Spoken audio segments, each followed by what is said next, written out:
আছেন সবাই? আশা করি সবাই ভালো আছেন, সুস্থ আছেন। আমিও বেশ ভালো আছি।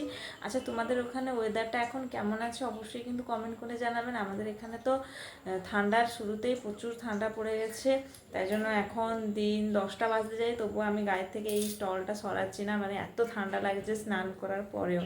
তবে এখানে আমার পুজো দেওয়া কমপ্লিট হয়ে গেছে, আর হচ্ছে এখন যাব একটু চা বসিয়ে এসেছি, তাই আপনাদের সঙ্গে আগে ইন্ট্রোডাকশনটা দিয়ে দিলাম, তারপরে গিয়ে একটু চা খাবো। তবে আজকে হচ্ছে স্পেশাল হচ্ছে, আজকে শীতের সময় তো গরম গরম পিঠে যদি থাকে তাহলে খাবার মজাটা দুগুণ জমে যায়। তবে আজকে স্পেশাল হচ্ছে, আজকের দিনে আমি পিঠে বানাবো। আমি একলা বানাবো, কেউ আমার হেল্প করবে না। অবশ্যই বরমশাই আমার সাহায্য করে, কিন্তু বরমশাই থাকবে না যেহেতু ডিউটি যাবে। তবে আজকে রাত্রিবেলা হচ্ছে স্পেশাল ডিনারটা পিঠা হবে, আর কি পিঠা বানাবো সেটা আপনাদের সঙ্গে শেয়ার করব। আসলে আমাদের হচ্ছে পড়ুয়াষ্টমী আছে, বাপের বাড়িতে নেই, শ্বশুর বাড়িতে আছে। তবে এখন তো আমাদের কোনো কিছু হবে না, আয়োজন কিছু হবে না, ভালো মন্দ কাজ কোনো হবে না, তাই পড়ুয়াষ্টমী চলে গেছে। আমার মেয়ে পড়ুয়া হয়, তো চলে গেছে, এখন হচ্ছে 3 দিন হয়ে গেছে। তবে ওর দাদু দিদা যা দিয়েছিল সেটা আমি রেখে দিয়েছিলাম। তবে আজকে হচ্ছে আমি পিঠে বানাবো, অন্য দিনে বানিয়ে খেতে পারবো, তো তাই জন্য আজকে আমি বানাচ্ছি পিঠে। তবে পিঠেটা রেসিপিটা সেটা আমি অন্য ব্লগে আপনাদেরকে দিয়ে দিব, মানে রেসিপি ভিডিওতে আমি দিয়ে দিব। এখন কিন্তু ব্লগ ভিডিওতে যতটুকু পারি ততটুকু দেখাবো। আর প্রথম থেকে কিভাবে বানাবো সব প্রণালীগুলো, ওইগুলো কিন্তু আলাদা করে আমি রেসিপি ভিডিওতে আপনাদেরকে দিয়ে দেবো। তো চলো, এখানে দেখো আমার চা পুরো গরম হয়ে গেছে।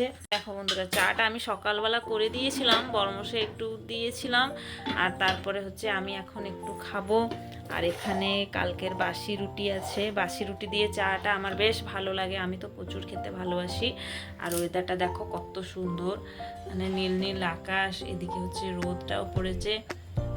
ঘরের কাছে তো রোদ আসতে অনেক বেলা হয়ে যায়, মানে 12টা নাগা বেজে যায় যখন আমাদের বারান্দায় রোদটা আসে। এখন রোদটা প্রায় অনেক দূরে আছে, তবুও এই রোদটা একটু বাইরে বের হলে অনেক জোরে লাগছে, কিন্তু ঘরে ঢুকে গেলে আবার ঠান্ডা লাগছে। আর এইরকমই ঠান্ডা ওয়েদারে আমরা গত 3 বছর আগে আমার বাড়ি গেছিলাম, মানে আমার দেশের বাড়ি গেছিলাম, এত মজা লেগেছিল। তো তখন সেটাই আমার বর্মশাই হচ্ছে ফার্স্ট হচ্ছে আমার দেশের বাড়ি যাবার, আর এত ভালো মেমোরেবল ছিল, মানে আর কি বলবো। তখন তো আমি কোনো ইউটিউবে কাজ করিনি, তাহলে তখন আপনাদের সঙ্গে ওই ভিডিওগুলো শেয়ার করতাম। এত ভালো গ্রামের পরিবেশটা এই ঠান্ডার সময় আপনারা যেভাবে দেখবেন, অনুভব করবেন, দেখবে প্রচুর ভালো লাগে। চারিদিকে সবুজ সবুজ গাছপালা, শাক সবজি সব কিছু বেশ ভালোই লাগে। আর যেখানে সেখানে দেখবে আগুন জ্বালিয়ে সবাই বসে থাকবে, সকাল সকাল উঠে চা খেতে দোকানে যাওয়া, আবার বাইরে আগুন জ্বালিয়ে বসে হাত পা গরম করা, এটা খুব ভালো লাগে। মানে এত গ্রাম পরিবেশটা ভালো লাগে। প্রত্যেক বছরই ঠান্ডার সময় আমার গ্রামের কথা প্রচুর মনে পড়ে, কি করবো আর, হাতে সময় নেই, হাতে অর্থও নেই যাওয়ার জন্য, আর না হলে তো প্রত্যেকবারেই ভালো মন্দ দিনেই চলে যেতাম। তো যাই হোক, দেখা যাক এই বছর কবে যাব। বর্মশাইকে বলছি যে চলো আরেকবার ঘুরে আসি, তো দেখা যাক ঠাকুরের কবে ইচ্ছা আবার যাব।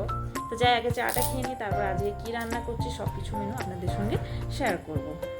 তবে এখন একটু বাইরে চলে এসেছি একটু রোদে দাঁড়াতে, ঘরের ভিতরে এত ঠান্ডা লাগছে তো কি আর বলবো, তাই বাইরে একটু চলে এসেছি রোদে দাঁড়াবো বলে। আর চারিদিকে দেখো পুরো গ্রিন গ্রিন দেখা যাচ্ছে, শীতের সময় তো এখন হচ্ছে গাছ পাতা সব কিছু এরকম সবুজ সবুজ দেখা যায়, মানে এত ভালো লাগে দেখতে, খুব সুন্দর লাগে। আর এইগুলো দেখো আমার ঘরের কাছে তো যা উৎপাত করছে আর কি বলবো। তবে এই একটু বাইরে দাঁড়িয়ে পড়েছি, এখন ঘরে যাব রান্না বসাবো। রান্নাঘরে আমি চলে এসেছি, এখানে ডাল বসিয়ে দিয়েছি, এটা হচ্ছে অরহর ডাল, সিদ্ধ হতে একটু দেরি হবে তাই জন্য প্রেসার কুকারে দিয়ে দিয়েছি।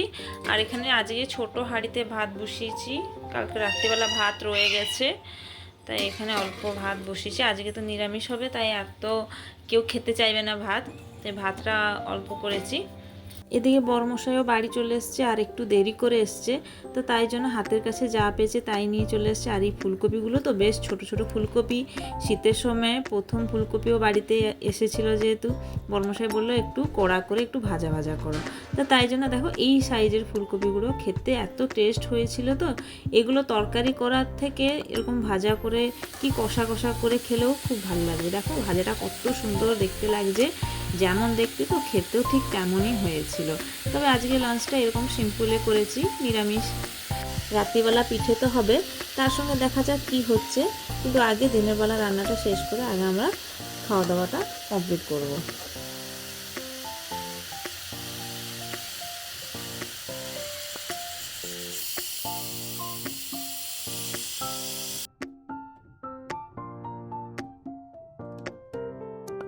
এদিকে রান্না শেষ হয়ে গেছে। আজকে শুধু ডাল আর ফুলকপি আলু ভাজা আর সঙ্গে লেবুর আচারও ছিল।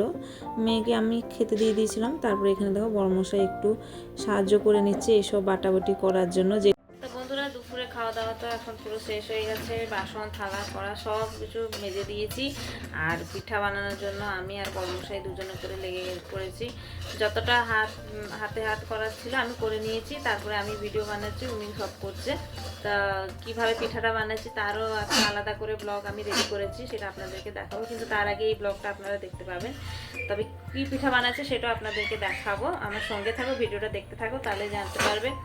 দেখো পিঠা বানানোর জন্য গুড়টা বড়মশাই বেশ ভালো করে নাড়াচাড়া করে নিচ্ছে। এদিকে প্রথমে পিঠেটা বড়মশাই বসাচ্ছে, তাই বড়মশাই বলল যে এইভাবে করবে। প্রত্যেক বছরেই হয়, বছরে একবার করে হয়, তো তাই আমি প্রথমে করি না, প্রথমে বড়মশাই করে। এখন পুরো সন্ধে হয়ে গেছে আর আমার পিঠে বানানো শেষই হচ্ছে না।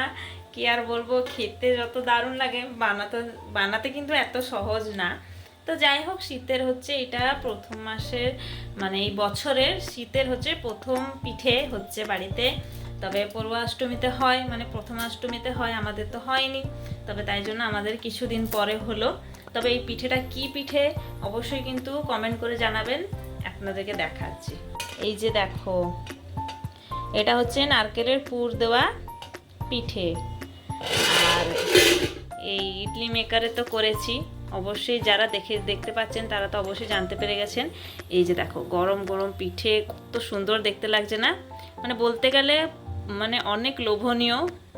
প্রথমে আমার বড়মশাই করেছিল, পুরো চারিদিকে ঘেঁটে মেটে লেগে গেছিলো। প্রথম পিঠে তো এরকমই হয়। ফেসটা আমি করছি, কত সুন্দর গোল হয়ে আছে, মানে কোনো একটু জায়গায়ও লাগেনি। পুরো যতটা হচ্ছে ওর ছাঁচগুলো আছে পুরো কত সুন্দরভাবে আমি করে দিয়েছি। দেখি পিঠেটা উঠের সময় কীরকম উঠে, গোল হয়ে উঠছে কি কীরকম ভেঙে গেছে যেটা দেখা যাবে। তবে আমার মেয়ের দিদিমণিকেও দিয়ে দিয়েছি, টিউশনে পড়াতে এসেছিলো, দিয়েছি। তারপর আবার শ্বশুর বাড়িতে দিব, আমার বাপের বাড়িতে দুটো দিব, আমার পাশের বাড়িতে দুটো দেবো। এমন কি না যে একলা বানিয়ে একলা খেয়ে নেবো, সবাইকে দুটো দুটো করে দিতেই হবে বলো। এসব জিনিসগুলো সবাইকে দিয়ে খেলে তো মনটা বেশ ভালো লাগে। হ্যাঁ, আমাদের বাড়িতে হয়েছিল, আমরা বানিয়েছিলাম, সবাই খেয়েছে, এ খেয়েছে সে খেয়েছে, বলতেও খুব ভালো লাগে। তো যাই হোক, কমপ্লিট করে নিই, তারপর তোমাদের সঙ্গে দেখা হচ্ছে। এখনও ঘর টর কোনো ঝাঁটা দিইনি। এই যে দেখো, পুরো সন্ধে হয়ে গেছে, পুরো সন্ধে হয়ে গেছে। এখন তো 5টা না বাজতে বাজতে সূর্যর তো আর দেখাই পাওয়া যায় না। পুরো সন্ধে হয়ে গেছে, আর একটু পরে পুরো রাত মতো দেখা যাবে। এখন হচ্ছে 5টা 30, মানে 5:30 বাজতে যায়। এখন দেখো পুরো অন্ধকার হয়ে গেছে। সবার ঘরে শাঁখ বাজছে, ঘন্টি বাজছে, সবার ঘরে সন্ধেও পড়ে গেছে, কিন্তু আমার রান্নাঘরে কাজ শেষ হয়নি। তবু আজকে রাত্রিবেলার কিছু খাবার বানানো হবে না, কেননা পিঠে হয়েছে, ওটাও খেয়ে নেবো। এখন যেগুলো বানিয়েছি ওটা দেওয়া নেওয়া করে নেবো, আর বাকি রেখে দেবো রাত্রিবেলা। আমরা খাবার সময়, খাবার আধ ঘন্টা আগে বানাবো, যেটা কি গরম গরম থাকবে, খেতেও খুব ভালো লাগবে। তবে পিঠের সঙ্গে কি আছে সেটা বড়মশাইকে বলে দিয়েছি, বাইরে থেকে কিছু তরকারি নিয়ে আসবে, আলু মটরের তরকারি, কিংবা ওই যে 5 মিশালি সবজি দিয়ে যে ডালটা হয়, আমি বানিয়েছিলাম, আপনাদেরকে দেখিয়েছি একবার। ওই ডালটাও দিয়ে খেলে খুব ভালো লাগে। তা যাই হোক, আগে কমপ্লিট করে নিই, তারপরে আপনাদের সঙ্গে দেখা হচ্ছে। দিয়ে দেখো কতগুলো হয়ে গেছে, আরও বসিয়েছি। এটা হচ্ছে আমার বাবা মাকে দিব, আর আমাদের ঘরের পাশে আছে একজন, ওনাকেও দিব। এইভাবে করেই আমি পিঠেটা আস্তে আস্তে করে কমপ্লিট করেছি, কিন্তু খেতে খুব দুর্দান্ত হয়েছিল। এইভাবে বানিয়ে খান, দেখবেন খুব ভালো লাগে।